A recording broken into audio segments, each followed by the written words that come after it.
You are listening to The Brian Craig Show podcast, broadcasting from sunny South Florida. Brian is joined by his wife and co-host, Kathy. Follow Brian on social media at BrianCraigShow.com. And now, Brian and Kathy. Welcome to the program, everyone. I'm Brian Craig, always joined by my wife and co-host Kathy. Thanks, everyone, for tuning in, and make sure that you follow and subscribe on whatever platform you're listening to us on. And don't forget, the Brian Craig Show podcast, named the number 3 must-listen-to conservative podcast in America.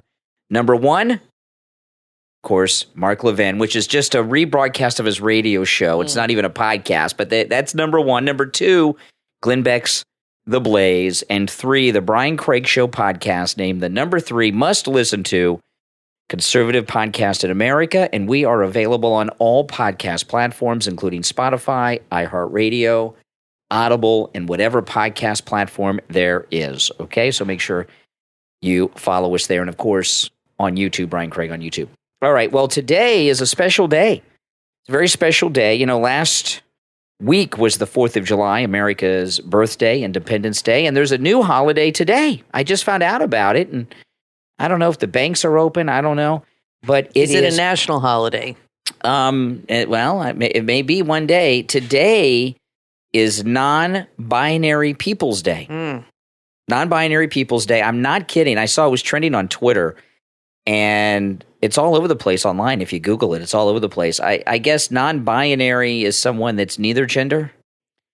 I'm not sure. I guess. What do you do to celebrate it? I don't know. Well, it's Non-Binary Peoples Day. I don't know.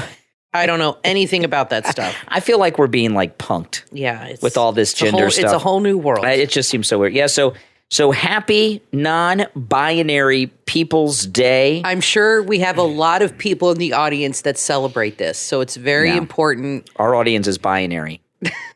Binary. It's not binary. It's binary. Binary. B-I-N. Yeah. I said binary. It's binary. Binary, yeah. It's non-binary People's Day. But I think people in this audience are binary. I think we're binary, right? And cis. We have to learn all cisgender.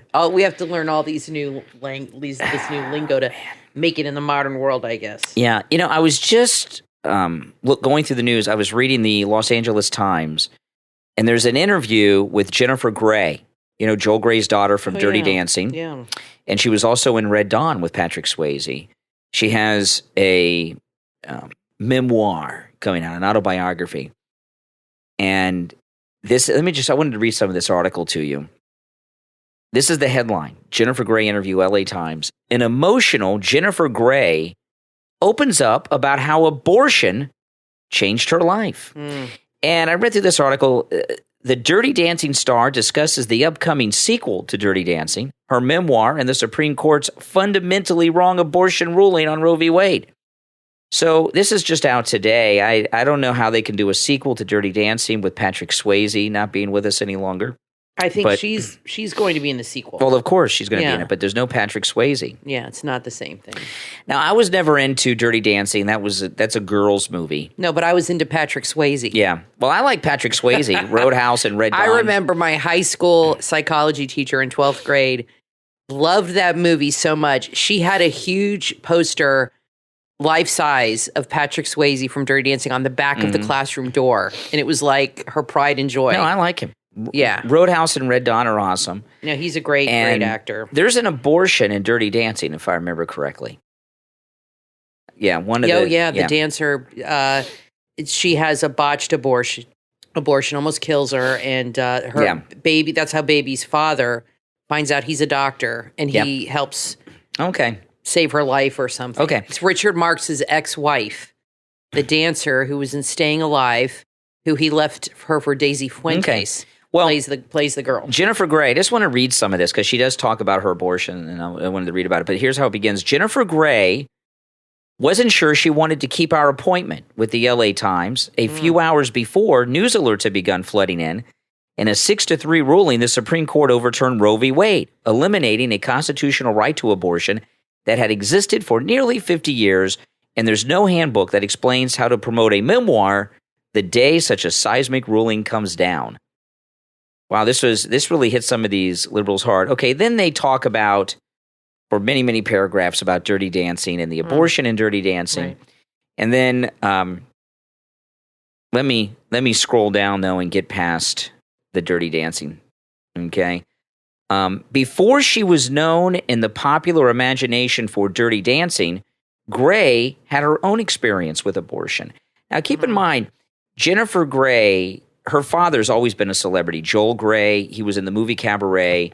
I think that's the only movie he's been in. Remo Williams, he was the... he was the Asian cultural appropriation. Mm-hmm. Yeah, he was the Asian guy in Remo Williams, The Adventure Begins. But he's also a big Broadway star. Okay, he was a big Broadway star. Before she was known in the popular imagination for Dirty Dancing, Jennifer Grey had her own experience with abortion. Out of the Corner, which is the title of her memoir, details her hard-partying, rebellious years as a teenager and young adult. When I try to imagine my own daughter at 16 playing house, living with a grown, blank man, doing tons of blow, this is Jennifer Grey talking. Wait, that was her. Yeah, okay. Doing tons of blow, popping Quaaludes, and going to Studio 54, not to mention being lied to, cheated on, then gifted with various STDs and unwanted pregnancies, plural. It makes me feel physically ill, Jennifer Grey writes. No teenager should be swimming in waters that dark. Well, where was her father, Joel Grey? Where were her parents? I guess they were hanging out with Drew Barrymore's parents. I guess. Because Drew Barrymore was at the clubs at 8 years old. Jennifer Grey says she felt empowered by her sexual freedom at a young age and was careful about using birth control. But even as someone with the access and means to abortion, the choice to end a pregnancy can take its toll. It's such a grave decision and it stays with you. I wouldn't have my life. I wouldn't have had my career. I wouldn't have had anything, Jennifer Grey says. And it wasn't for lack of taking it seriously. I always wanted a child. I just didn't want a child as a teen. I didn't want a child where I was at in my life. So now she has a 20-year-old and that she gave birth to when she was 41. You know, and then she goes on. I'll just finish up here. It's a long article. I'm only going to read this next part. This is just so fundamentally wrong, Jennifer Grey adds, of the Supreme Court ruling. And it is sounding a bell for all women to rise up and use their voice now because we have assumed since 1973 that our choice was safe and it was never going to be overturned. Okay. Mm-hmm. You know, I just want to go back to this a little bit with her, this rebellious 70s period. And then she also tells this long-winded story about how the abortion and Dirty Dancing, they were poor. The girl that got pregnant was poor, and she went and got a botched abortion, and then Jerry Orbach had to come over and say, was it Jerry Orbach played her father? Yes. Yeah, from Law & Order, Jerry Orbach had to come over and all this. Well, Jennifer Grey, that was not a real botched abortion in 1963 before the Roe v. Wade decision. That was a fictional story that was made in 87 that talked about 63. So she talks about like it was a real thing. But the reason that Jennifer Grey was, as a teenager, having it said pregnancies, and she didn't have a child till she was 41, so she's had multiple abortions. The reason that she was out partying and doing drugs and getting pregnant multiple times, and I don't know how she was effectively using birth control if she was getting pregnant all the time, is because she had neglectful parents who should have been arrested and lost custody of her because they were allowing her to go out and do drugs and hang out at Studio 54 and live with grown men. So, you know, I would love to. She has terrible parents. I would love to know who the fathers were because you know they were famous. Yeah, they got to be celebrities. She dated all famous guys. Yeah, got to be celebrities. She dated Matthew Broderick, Charlie Sheen. She was engaged to Johnny Depp. Yeah, but they're her age. So these are men who were older men. But I bet they were in Hollywood. 70s, or New York celebrities from the 70s. So, well, yeah, her parents bear a lot of the responsibility. They should have gone to jail, her parents, Joel Grey and whoever her mother is. Her dad should have gone to the clubs and pulled her out of there by her hair and said, you're coming home and going to be a normal kid and I'm laying down the law. But it's Hollywood. New York. But, you know, New York, whatever. But it's amazing how these women with their abortion stories, they come forward. And there was a woman who testified on Capitol Hill with the similar tone, how it was all about self-love and it was the most self-love thing she could do. Well, I think she meant to say selfish because the problem with these women getting abortions, it's all about them. I wouldn't have had a career. How does she know she wouldn't have had a career? I mean, she's only really done one movie she's known for, 2 movies. So maybe you can make that argument, but so what? She doesn't know how it would have affected her life. She's guessing. She assumes a lot of celebrities have babies and still work. A lot of women have kids and still work. When you're in Hollywood, if you have a kid, that doesn't end your career. That's right. That's ridiculous. That's right. And another I don't know what the hell she's talking about. about. Another thing is, since her father, I know it sounds ridiculous, but he was a big deal in the 70s and 80s, Joel Grey. He was a big celebrity. New York is celebrity. ridiculous. I know it seems absurd, but he was a big celebrity back then. She was set in Hollywood, right? She had a celebrity father. I don't know who her mother is. Maybe she's a celebrity too. I don't know. But that means she had a good age and all this stuff. Yeah. But her parents should have been arrested. She should have been taken away from them. They should have gone to jail, her parents. They should have lost custody of her and gotten her out of this. And the reason that there were two reasons why Jennifer Grey had this terrible experience that she talks about. One, neglectful parents that should have gone to jail. That's one.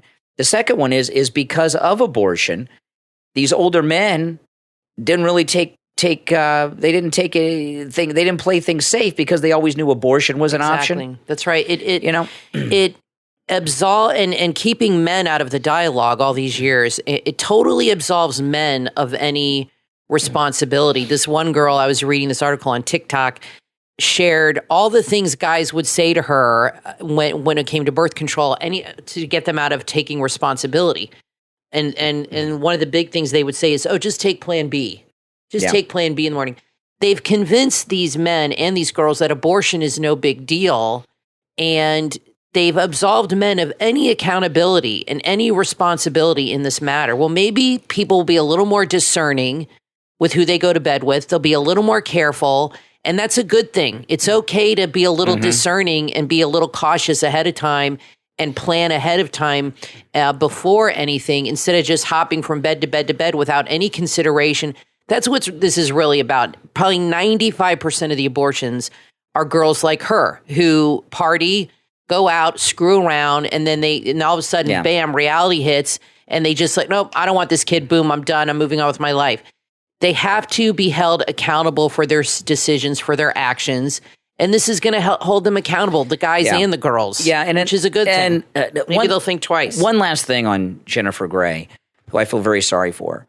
She writes about this in this memoir like it's a romantic tale that she experienced, and almost like it's a holy sacrament of abortion. And it's really like a religious experience. What this isn't bragging and talking about how abortion's a good thing.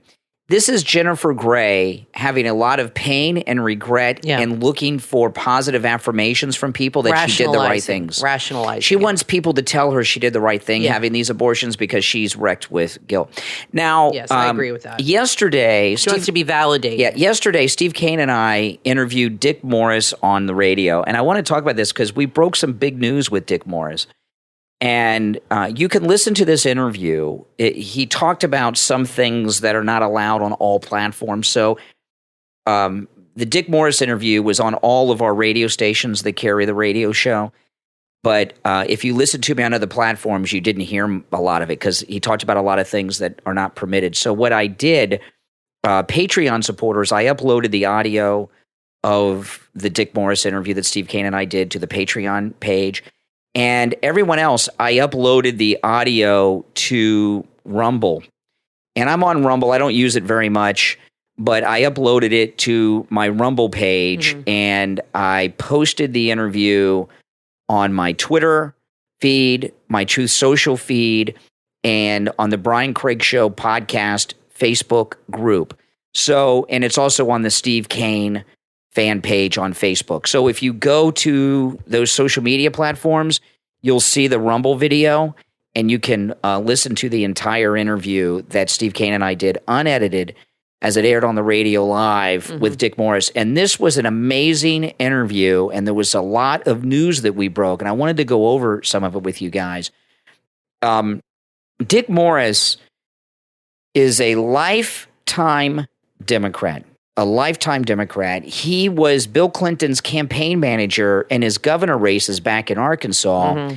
And he was also his senior advisor and campaign manager on Bill Clinton's 1996 reelection campaign.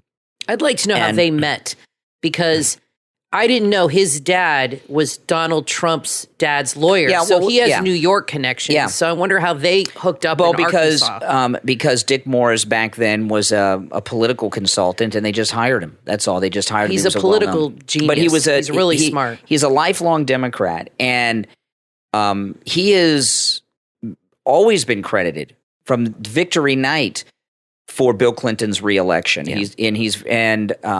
Then he just let this be known in the last week that he secretly was an advisor to President Trump during the entire 2020 election cycle. He said he consulted with him over 100 times. No one knew about this, and I would love to know the advice he gave him. Yeah, and they have a connection. His father was the attorney for President Trump's father, Fred. Fred Trump, yeah. So Senior. yeah, so they got a long-term connection with that. You know what? I don't think anybody knew that before you interviewed him on your show. No, this was new to me just a couple days ago. So some of the things he talked about that were in just humongous breaking news, and I was really shocked to hear this, that we got this scoop. He said, one, Donald Trump is running for president now. Not that he's going to run in 2024. He is running for president now. He said, we've got a rally Saturday night in Arizona with President Trump, another Trump rally. It's for Kerry Lake in Arizona. Last week he did one in Alaska. There's been a lot of rallies. Dick Morris told him, Kathy, to get back on the trail and start the rallies and start the campaign now. These rallies that we're seeing, it's not just an Alaska rally for Sarah Palin or just an Arizona rally for Kerry Lake. These are like 2015. He's running for president right now. And there were a lot of other revelations that came out in that interview. So as I said, those of you that are Patreon supporters, I put the audio unedited of the Dick Morris interview on the Patreon page. Everyone else, I uploaded it to my Rumble page, and I took that link and put it on my Facebook group, the Brian Craig Show Facebook group, the Steve Kane Facebook page, my Twitter, and my Truth Social. And in the episode description of the podcast, you'll see my Linktree link. You click that, it'll have links to most of these things. And go and listen to it. And I'd like to hear your feedback. It was pretty amazing. And I'm pretty sure President Trump heard the interview. And at the very beginning of the interview, you'll hear Dick Morris say, I used to live right down the street from there in Delray Boca on Ocean Drive, which is on the beach, the drive on the ocean. Oh, that's where my parents used to live, on Ocean Drive. Mm-hmm. Yeah, he lived on Ocean Drive. Yeah, it's nice there. And he left during COVID for some reason. I don't know why you would leave Florida, but he left Florida. But I am pretty positive he told President Trump about the interview, and President Trump heard that interview. So go and check that out. And I'm very curious to hear your feedback on that. And, another thing I asked him about this because there's all this talk about Ron DeSantis and everything, and we all love Ron DeSantis. He said, that's just the media. That's the media. And I'd asked him, I asked Dick Morris, I said, well, Ron DeSantis knows that running against President Trump in a primary would be the end of his political career, right? He says, oh, yeah, he knows. He's not. No, he said Donald Trump will not have any primary opponents. Well, they keep talking about Ron DeSantis as if he's going to run. He has never made any indication at all that he was planning on running. Yeah. But they're like assuming that he is, or they're trying to get him to. Once Trump announces that he is running, their dreams will be dashed because DeSantis is not going to run against him. That's never going to happen. No. I don't think anybody will. Maybe Mike Pence. Yeah. But not a legitimate person. No, not a credible. So there won't be a credible. I don't think that's going to happen. Yeah. He's going to wait till he finishes. Now, as far as a VP, like I've said, I don't think he'll be his VP at all. DeSantis? No, I don't think so.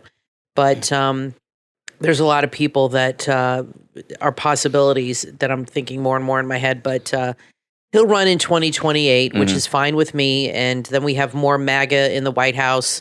But he's not going to run against Trump. Yeah. They keep acting like he's planning on it. He hasn't said one thing about it. Now, I want to take a moment to thank all of our Patreon supporters for their support of the program. Thank you all. And remember, Patreon supporters you get access on the Patreon page to commercial-free editions of each and every podcast episode. So that's something available to all Patreon supporters. If you would like to become a Patreon supporter, there is a link to my Patreon page in the description of this and every podcast episode. And once you go to that page, it'll walk you through on how to become a Patreon supporter. And we got a lot of new Patreon supporters this week. Yes. So welcome to And thank you. all of you. Yeah, thank you so much. Yeah, you guys are awesome. Yeah, and we have a really nice community of Patreon supporters that we're very happy that many of you have become a part of. And our top Patreon supporters get a live on-air thank you shout-out on each and every podcast episode. So the names you will hear now are our top Patreon supporters. I want to thank Andrew and Connie, Christine, Gary, ETW, Chuck, D, Pamela, Rick, Nick, Wesley, and we have a brand new top Patreon supporter. Lay Paul added to the list. So welcome, Lay Paul, to our top Patreon supporters. We're going to take a quick break. When we get back, there is a lot more to talk about. Don't go anywhere. I'm Brian Craig, always joined by my wife and co-host Kathy. Back right after this. Don't spend thousands of dollars on a fancy hotel suite when you can feel 5-star luxury in your very own home. This is Brian Craig, and I want to tell you about my MyPillow bathrobe. It's the most comfortable robe I've ever worn. Made with luxurious cotton, it comes in men's and women's in a huge variety of colors. And right now, you can order yours for 30% off with the promo code KANE, K-A-N-E, at checkout at MyPillow.com or call 1-800-716-4879. Life is complicated and messy. The podcast Broken Tiles began as a date challenge. Make a podcast together. Join husband and wife podcasters Brian and Stacey Upton as they play question games each episode that spark intimate and personal revelations about their marriage, personal hopes, fears, raising kids, the challenge of planning the next chapter. They also discuss love language, drinking, food, marriage, cultural events, the latest news, celebrities, and so much more. Brian and Stacey have great chemistry, and they lay it all out on the table, and no topic is too hot to handle. Add Broken Tiles to your podcast playlist right now. Available on Apple Podcast, Google Podcast, Amazon, and Spotify. Make sure to share Broken Tiles on all of your social media so your friends can subscribe too. Broken Tiles with host Brian and Stacey Upton. Start listening right now. If you're a Christian and looking to do more, be more, and see more in the kingdom of God, there's a book that will help to inspire you and build your faith. If you feel a little lost in your Christian walk or are curious about how you can serve God, the book from author Charles G. Robinette, Radically Apostolic, available on Amazon, will serve as a map for your journey. Experience apostolic equipping and impartation, activate the power of prophetic prayer, and operate in dominion and authority. This must-read book is filled with testimonials of miracles, and it's available in 5 languages. Radically Apostolic from author Charles G. Robinette is available on Amazon. You can also follow the author on social media for more information and fellowship. Order your copy right now. Radically Apostolic from author Charles G. Robinette on Amazon. You are listening to the Brian Craig Show podcast. Broadcasting from sunny South Florida, Brian is joined by his wife and co-host, Kathy. Follow Brian on social media at BrianCraigShow.com. And now, Brian and Kathy. Welcome back, everyone. I'm Brian Craig, always joined by my wife and co-host Kathy. Thanks for joining us, everyone. Now, Axios had just an amazing story about demographic shifts between the Republicans and the Democrats. And I wanted to go through this article with you, Kathy. This is great news. And they have a summary right at the beginning. I'll read the summary first. This is Axios. The big picture: Republicans are becoming more working class and a little more multiracial. Democrats are becoming more elite and a little more white. And you were telling me the other day, I don't know if somebody had mentioned this to you, I think, Kathy, but you were telling me that MSNBC has just decided that the only viewers that they're catering to very specifically are elite white liberals, right? They said it on Howard Kurtz's show, Media Matters, which I don't normally watch, but it was Sunday morning, and I don't know, there was really nothing on, so I just was flipping. And I think it's Media Watch or something. Media Matters is that liberal organization. Anyway, the Howard Yeah. Kurtz show on Fox on Sundays. Yeah, Howie Kurtz. Howie Kurtz. He goes through all the media stuff from the media angle. And he had a couple guests on. And the one guest, I can't remember who it was, she said that they were talking about CNN's ratings being so bad and how he said all they do on MSNBC is bash Trump. They ignore every other story. That is all they do 24/7. And she said that's their audience. She said they've carved out a niche of very elite liberals, and that is all they want to hear. And they're very wealthy, upper crust, and that is their niche, and it works for them. And it keeps them in a comfortable ratings. The Grey Poupon NPR Yeah, and crowd. that's who they target as far as their advertisers. Now, CNN does not have that audience. CNN's really flailing because they really don't have an audience. You have Fox, which has the more conservative side, with Tucker and Laura Ingraham. Newsmax is kind of carving into that too. Yeah. But CNN, you really don't know their audience and who it is. They used to be just straight news, and they were the first ones, and everybody watched them for news.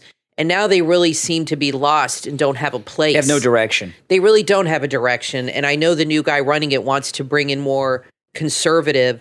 And I've said to you, they're never going to get a new audience until they get rid of the talent, or the lack of talent. Don Lemon, and on the channel. They've got to rebrand the whole thing. But MSNBC is this uber elite, white, liberal, radicalized group, and that is what the Democratic Party is turning into, according to this. And Axios is a liberal publication. I don't know if they're not liberal. No. But I would say they probably lean conservative, but they're like a very fair and balanced that's news good. outlet. Yeah.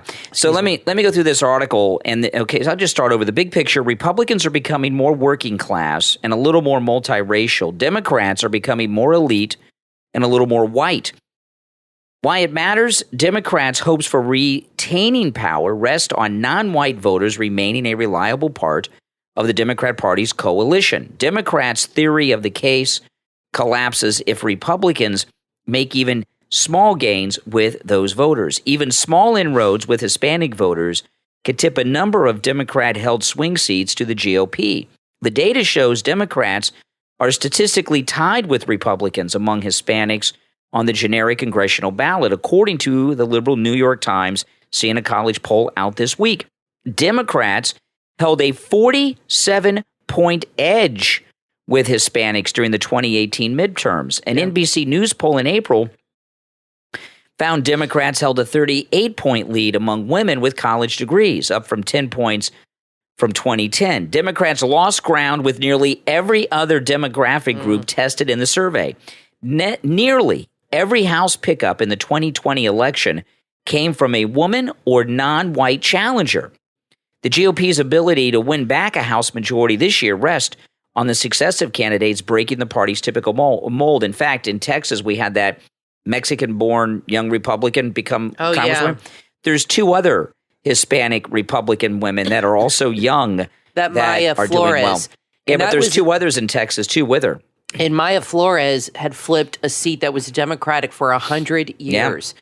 So they are really losing the Latino vote. And it's their own fault because you have all these stupid gaffes like Jill Biden with the tacos, and they called them Latinx and this and that. And they're really pandering to these. What they do is they put people in groups based on race. Yeah.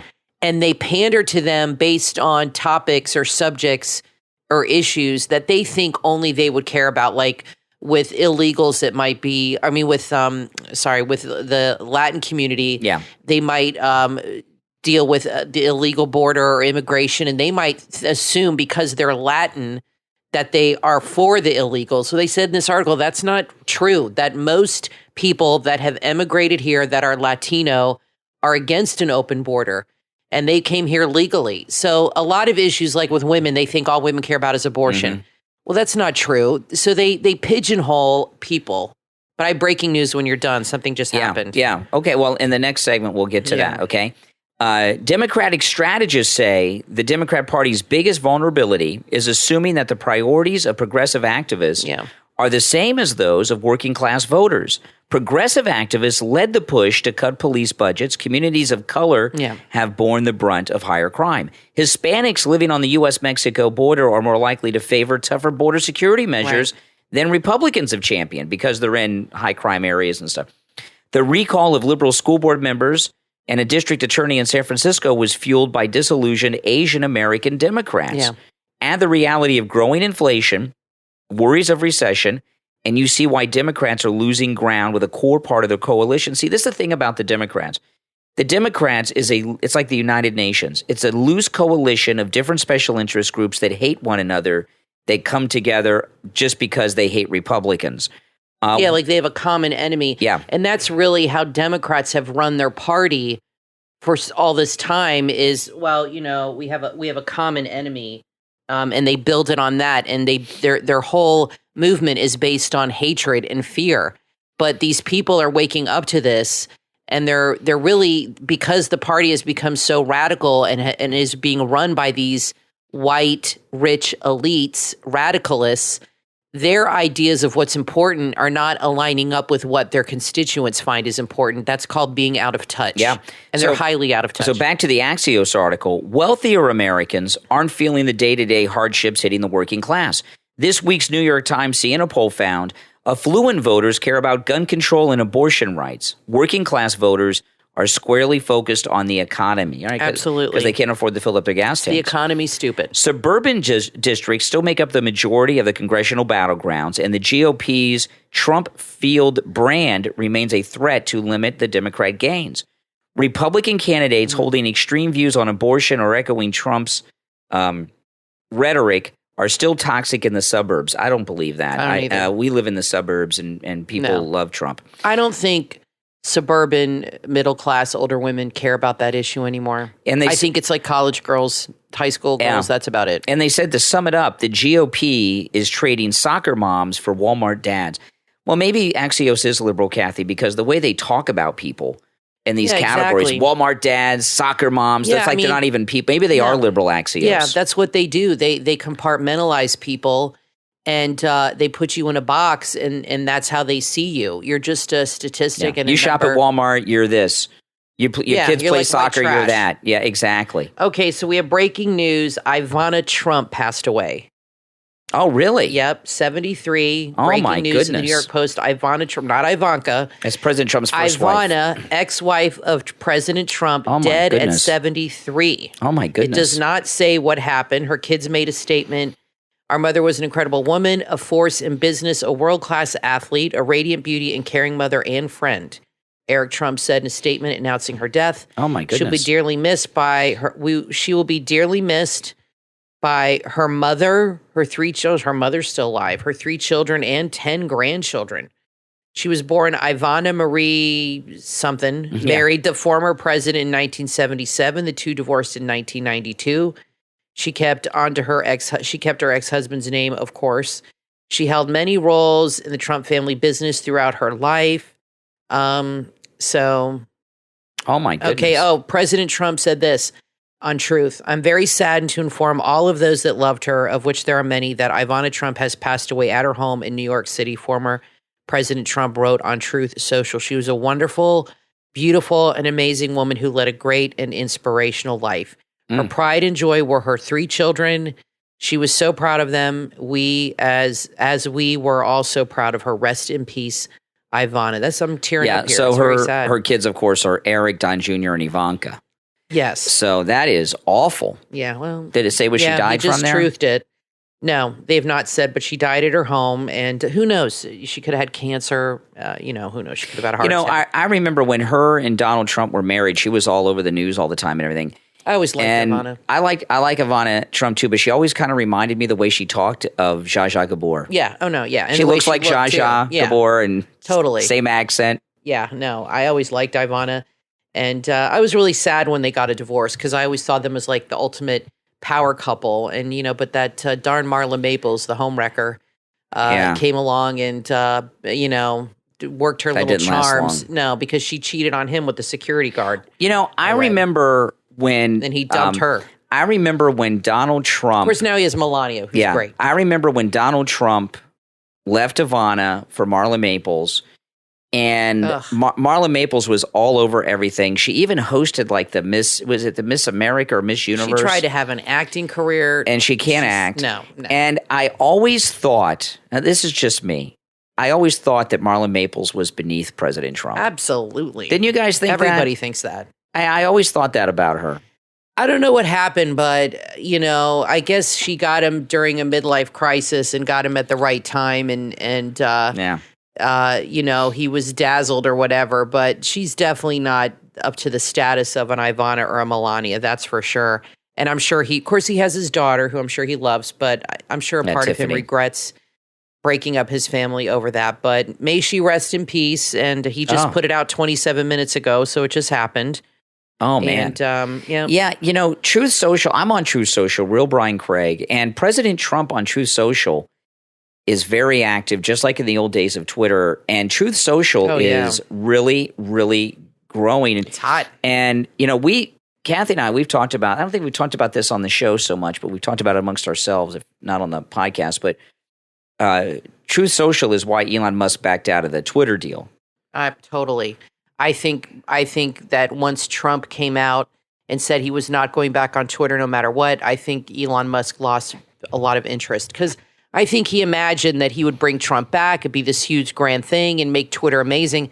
Twitter's nothing without Trump. It's dead in the water now. Everybody's going to Truth. There's liberals on Truth. Now everybody is moving over to Truth. And I'm telling you, in about 2 years, it's going to be absolutely huge. Really. Get on Truth Social. Oh, yeah. I want to take a moment to tell everyone about MyPillow. And, of course, you all know what Mike Lindell has gone through. He's been canceled by all these major companies. The latest was Walmart, and that was a really big blow to MyPillow. They've been knocked out of all the Walmarts everywhere. And, they had really good shelf space at Walmart. The MyPillow shelf space was at the register. Oh, yeah. And that's really good. Yeah. And losing that's a big, big hit. And, with our promo code KANE at checkout, KANE, not only are you supporting Mike Lindell and everything that he does and is about, you're also supporting the podcast with Kathy and myself and all of my other content, including the radio show, my YouTube channel, when you use our promo code KANE. And it's greatly appreciated by us, and it's also greatly appreciated by Mike Lindell and MyPillow. I talk to MyPillow weekly. I talked to them 3 times today, in fact, and I talked to them earlier in the week a couple of times. And they are very grateful to all the support that you show. And we've been talking about different products. We have so many MyPillow products. I'll just tell you what we have ourselves. And by the way, all of these products are available at incredible discounts. Many of them buy one, get one free with our promo code KANE at checkout at mypillow.com, KANE. We have a ton of the MyPillows themselves. We got a lot of those. Oh, yeah. I don't even know how many we have of the MyPillows. We've got a lot. We also have 4 of the MyPillow Giza Elegance pillows. By the way, all those pillows are buy one, get one free with our promo code KANE. We have several sets, both regular and flannel, of the MyPillow 100% Giza Cotton Dream Sheets. We have the MyPillow 3-inch mattress topper. We have the 6-piece MyPillow towel set. We have the MyPillow slippers. We have the MyPillow bathrobes. We have 2 of the MyPillow pet beds. I mean, we are a MyPillow household. And all those items I just mentioned, most of them are available buy one, get one free with our promo code KANE. Both of the pillows, the MyPillow 100% Giza Cotton Dream Sheets, the 6-piece MyPillow towel set, those are buy one, get one free. And the other items, the slippers, $90 off. The MyPillow bathrobes, 30% off. The MyPillow 3-inch mattress topper, 30% off. And you get a free set of the MyPillow sheets with our promo code KANE at checkout, KANE. So go to MyPillow.com and buy something. Support Mike Lindell. Support our content as well. Make sure to use our promo code KANE at checkout, KANE, for huge savings. We'll take a quick break and be right back. From professional jockey and author Olivier Deleuze comes the book, The Perfect Athlete, available on Amazon. The author's 33 years of riding horses and winning over 1,400 races around the world. He knows that nutrition is the key to his success. He's put his decades of nutrition experience in this must-read book for all athletes at every level, whether you're a beginning cyclist, a hobbyist marathon runner, or a prize-winning racer. What you eat not only fuels you, but defines your athletic performance. When you read The Perfect Athlete, you will learn the foundations of sports nutrition, learn what professional athletes eat to maintain their physique, and change the way you think about food. Eat better and be the best. Order your copy of The Perfect Athlete from professional jockey and author Olivier Deleuze on Amazon. Available in Kindle, paperback, and audiobook.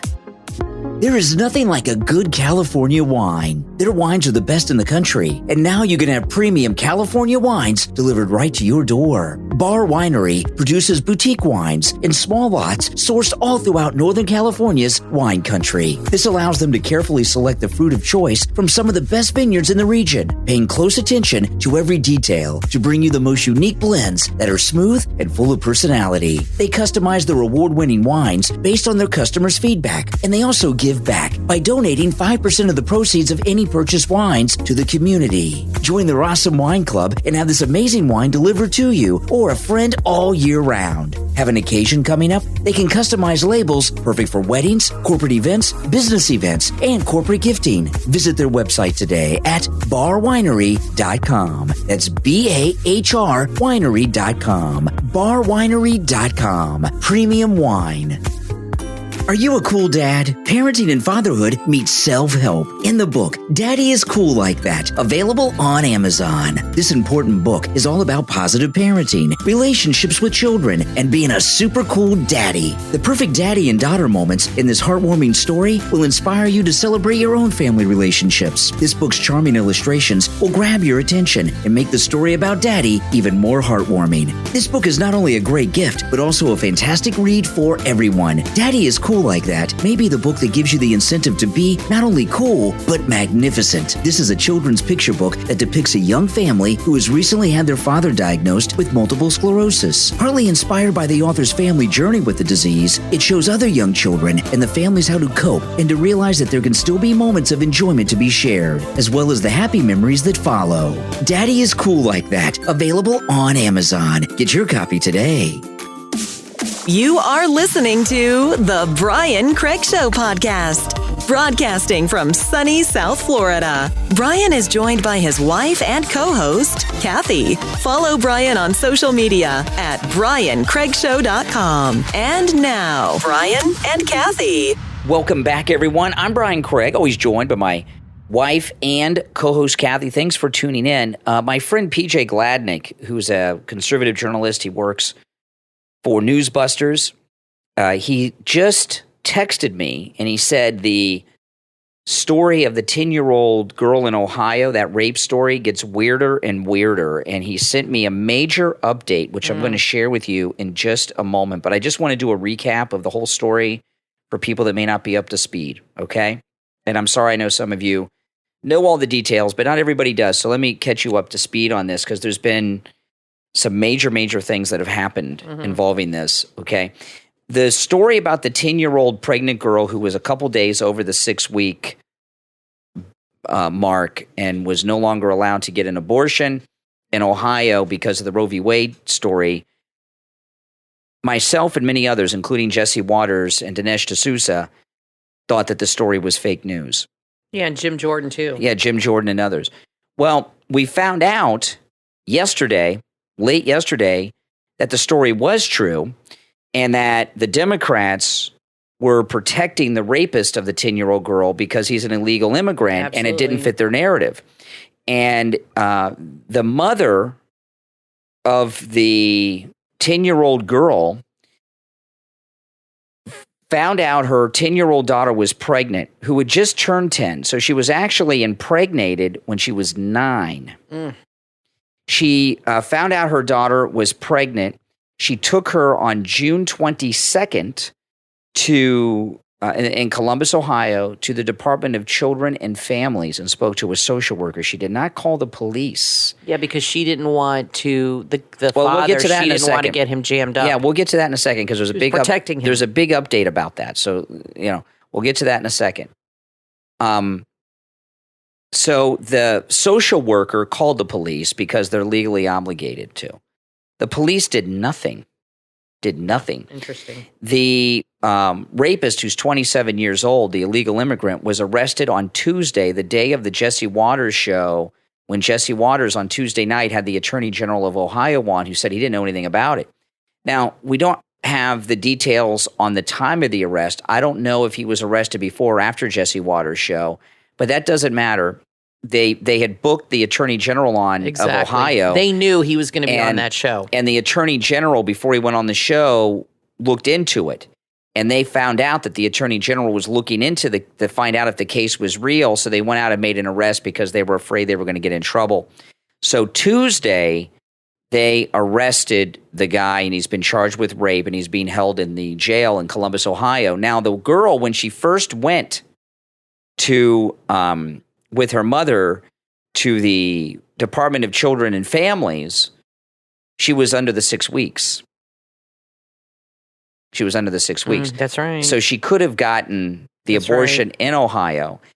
I believe the mother didn't call the police because, like Kathy said, she was protecting the rapist, who's probably her boyfriend. Yeah. And there's an update, which I'm going to play in just a second. I think he had a connection because he had said he had was with the girl twice. Yeah, he raped her twice. So they want you to think it's like he grabbed her out of the bushes. No, he knew her. I think so.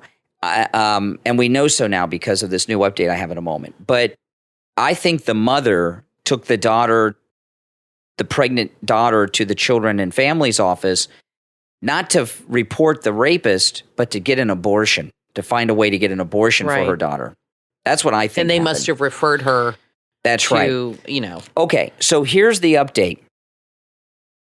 Telemundo went to the mother in Columbus, Ohio, knocked on the door, and talked to her. Because she's Hispanic. Mm-hmm. Right. Now, I'm going to play for you the audio. It's in Spanish. I don't speak Spanish, and I don't understand Spanish. They have subtitles. So I know some of you out there do speak Spanish. So I'm going to play this uninterrupted. It's only about 45 seconds. For those of you that understand Spanish, you can make it out. And then I'm going to go back through it and read the subtitles, okay? So this is Telemundo. Maria Vargas, P-I-O-N is her last name, Pion. Maria Vargas Pion is the reporter from Telemundo, and she knocked on the door of the mother of the 10-year-old Ohio girl. The mother opened up the door just a little bit, just a little crack, and is speaking to the Telemundo reporter through the cracked door. Listen. Oh, hold on. Let me get it queued up here. Hold on. Oh, hold on. I messed up there. Let me go back. Hold on. I want to make sure you guys hear all of this. Here we go. ¿La niña vivía aquí también? Sí, pero ella está bien. Todo lo que están diciendo en contra de él es mentira. Ya. ¿Y la niña, usted es familiar de la niña? Es mi hija. La señora, quien se negó a dar su nombre y quien ocultó su rostro, asegura que ella no ha impuesto cargos en contra de Gerson Fuentes, de 27 años, quien está acusado de violación. De acuerdo a las autoridades, él confesó que tuvo contacto vaginal al menos 2 veces con la niña, que recientemente cumplió 10 años, por lo que se estima que pudiera haber tenido 9 años cuando fue violada y quedó en embarazo. Okay, now I'm going to go back through it. I know those of you that understand Spanish know everything, but I'm going to go back through it, and because there's subtitles here, and read the subtitles for those of us that don't understand Spanish. So the mother has got just a little tiny crack, centimeters wide, in the door, talking to the reporter. The reporter says, "Did the girl live here as well?" She says, "Did the girl live here as well?" The mother responds, "Yes, but she's fine." Everything that this is the mother of the 10-year-old pregnant girl, right? And by the way, any pregnant 10-year-old is a rape victim. Absolutely. Yes, but she's fine, the mother says. everything that they're saying against him is a lie. So the mother is defending the rapist. Sick, isn't it? Yeah. I know. It's sick. That is sick. It is sick. And that shows you, and then, the problem with that whole situation. Yeah. This poor little girl is a victim of God knows what went on in that house. Well, we know what went on, but what led up to that happening. At this point, to me, I would say that the mother probably knew about it and only got involved when the girl got pregnant. And I would say that the little girl should be put in foster care or go live with another relative and get out of that house. So now the reporter says, and the child, are you related to her? Are you her mother? Okay. She's asking her through the door, and she said, she is my daughter. The woman refused to provide her name. She concealed her face, but said she is the mother of the 10-year-old rape victim who had the abortion. The mother says she has not filed charges against the 27-year-old Gerson Fuentes, who she said everything they're saying about him is a lie. So Jesse Waters is responsible for this guy being in jail. Yeah, he's charged with rape. The left don't want to give him credit. In fact, they're mocking him for taking credit. But if he did not cover that on that show, he would not have been arrested, and the molestation would have continued. Not only that, okay, the mother said everything they're saying about him is a lie, right? Not only has he been charged with rape, he confessed to the rapes of the girl. He confessed to 2 rapes of the girl. So the mother's defending him, and he's confessed to 2 rapes of the girl on at least 2 occasions. And she was 9 years old when she was impregnated. So so the mother, my guess would be he's the boyfriend and he's helping pay the rent. And that's what the mother cares about. Yeah, well, she obviously knew about their relationship and, doesn't seem to bother her too much, unfortunately. It's pretty sickening. I want to switch gears. There's an article. Just to finish up on this before we move on.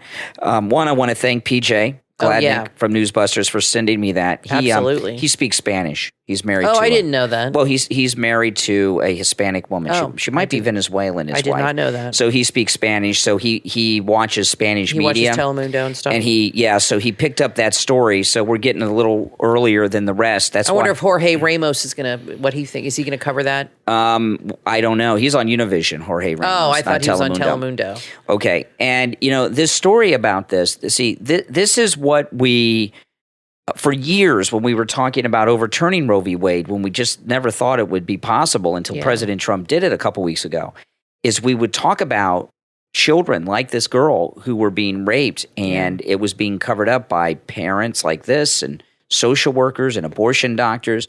And here you have this abortion doctor who's also an abortion activist who made this case a national case trying to create a test Rosa Parks civil rights issue. And she has exposed something she didn't mean to expose. An illegal immigrant raped this girl who was 9 at the time. The mother's covering. The mother never called the police. The social worker called the police. And this is a big, big problem in this country. And now the police, they didn't arrest till the Jesse Waters show, but the investigators have gotten the remains of the aborted fetus, and they are DNA testing the fetus with the rapist to get a DNA match for the prosecution, even though he's confessed. Well, the mother should be investigated for child abuse and child endangerment. The mother should be in jail. And she should be arrested too, and this little girl should be put in a safer home. But imagine if she could have gotten an abortion in Ohio after the 6 weeks. The mother would have taken her for an abortion. I think she went to the social worker to find out where to go, but she would have taken her for an abortion, and nobody would have heard about it, and the molestation would have continued, and that little girl might have been pregnant multiple times over the course of her young life. And, these people, when they want quick abortions without any accountability, they don't realize they're helping cover up these crimes, these rapes, these molestations, because people will go and get an abortion. You could have the molester take the child and get the abortion. That's happened. And they won't even ask any questions, and then the molestation continues. There has to be some accountability for this and some monitoring of this. I'd like to see it gone completely, but I wanted to switch gears when you're ready, because go ahead. There's an article in the Intelligencer, and I put this in your Facebook group. Trump has already decided whether he is running or not. He says, I've already made that decision. Okay. The only question left is when he will announce. Well, he announced it on the Steve Kane show to me yesterday through Dick Morris. He said here at the rally at Alaska, he told me, this is the journalist, he told me by phone, his fans were adoring, more love than he has ever felt in his before. His voice was humming with excitement. He was still in awe.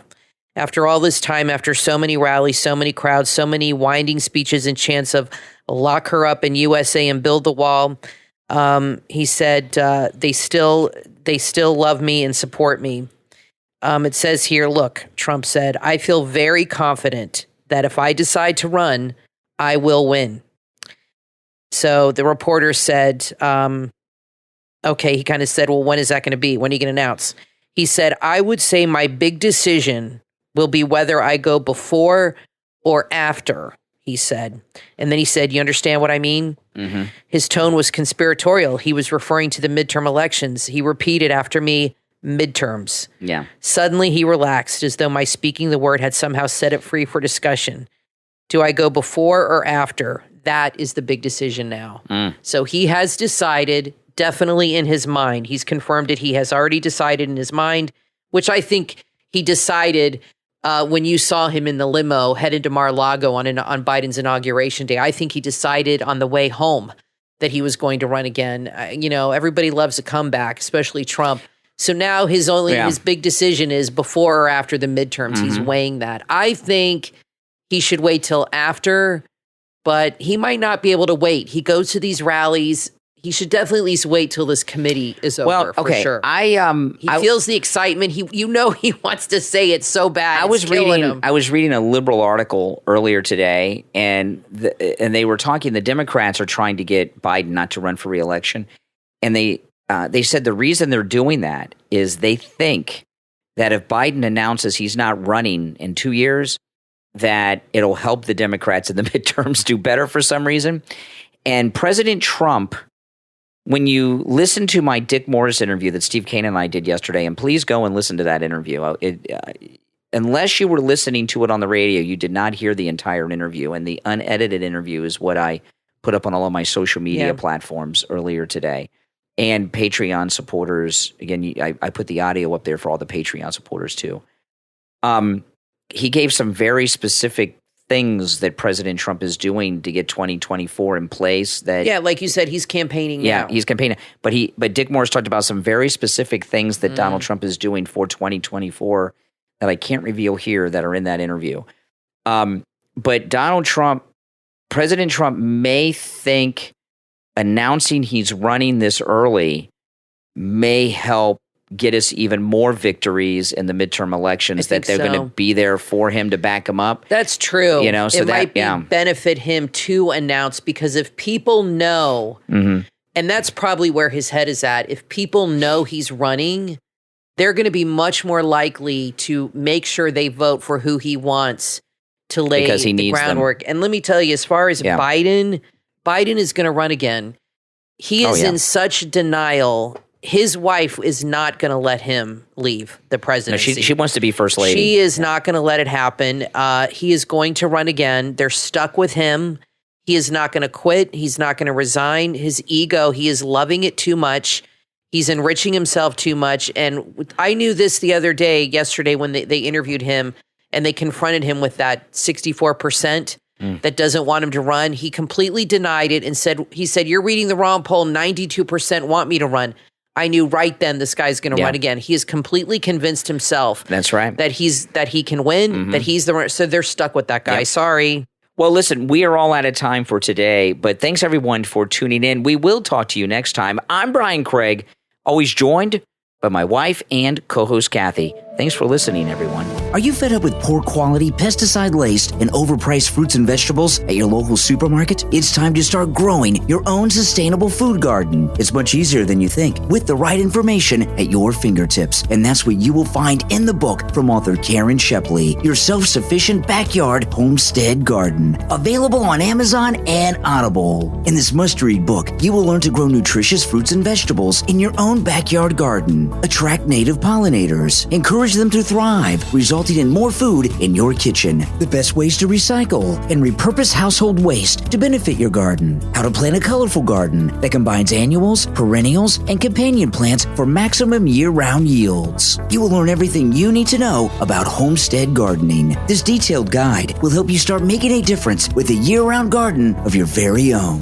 Order your copy right now. Your self-sufficient backyard homestead garden from author Karen Shepley. Available on Amazon and Audible.